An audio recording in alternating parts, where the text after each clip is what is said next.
റോമർ അദ്ധ്യായം 4.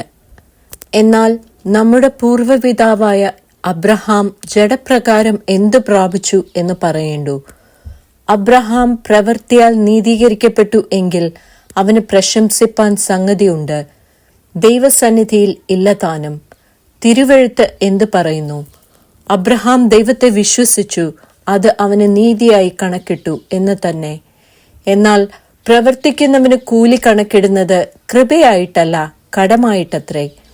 പ്രവർത്തിക്കാത്തവൻ എങ്കിലും അഭക്തനെ നീതീകരിക്കുന്നവനിൽ വിശ്വസിക്കുന്നവനോ അവന്റെ വിശ്വാസം നീതിയായി കണക്കിടുന്നു.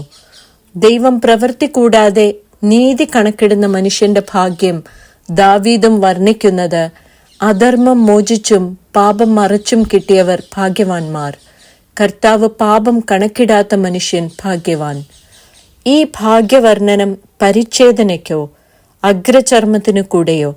അബ്രഹാമിന് വിശ്വാസം നീതിയായി കണക്കിട്ടു എന്നല്ലോ നാം പറയുന്നത്. എങ്ങനെ കണക്കിട്ടത്? പരിച്ഛേദനയിലോ അഗ്രചർമ്മത്തിലോ? പരിച്ഛേദനയിലല്ല, അഗ്രചർമ്മത്തിലത്രേ. അഗ്രചർമ്മത്തിൽ വെച്ച് ഉണ്ടായിരുന്ന വിശ്വാസനീതിക്ക് മുദ്രയായി പരിച്ഛേദന എന്ന അടയാളം അവന് ലഭിച്ചത് അഗ്രചർമ്മത്തോടെ വിശ്വസിക്കുന്നവർക്കും കൂടെ നീതി കണക്കിടപ്പെടുവാൻ തക്കവണ്ണം താൻ അവർക്ക് എല്ലാവർക്കും പിതാവായിരിക്കേണ്ടതിനും.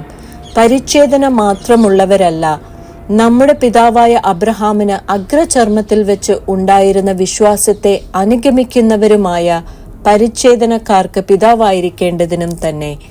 ലോകാവകാശിയാകും എന്നുള്ള വാഗ്ദത്തം അബ്രഹാമിനോ അവന്റെ സന്തതിക്കോ ന്യായപ്രമാണത്താലല്ല, വിശ്വാസത്തിന്റെ നീതിയാലല്ലോ ലഭിച്ചത്. എന്നാൽ ന്യായപ്രമാണമുള്ളവർ അവകാശികൾ എങ്കിൽ വിശ്വാസം വ്യർത്ഥവും വാഗ്ദത്തം ദുർബലവും എന്നു വരും.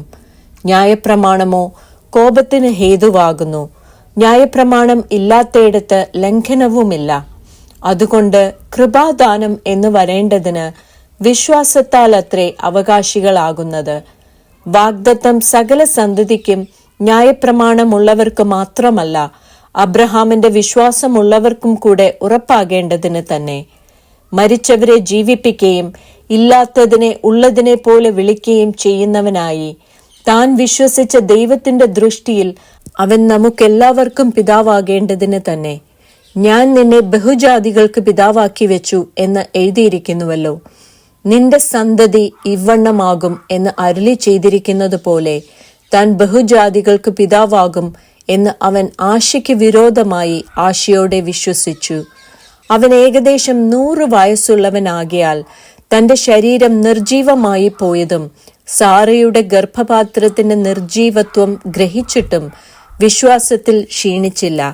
ദൈവത്തിന്റെ വാഗ്ദത്തത്തിങ്കൽ അവിശ്വാസത്താൽ സംശയിക്കാതെ വിശ്വാസത്തിൽ ശക്തിപ്പെട്ട് ദൈവത്തിന് മഹത്വം കൊടുത്തു.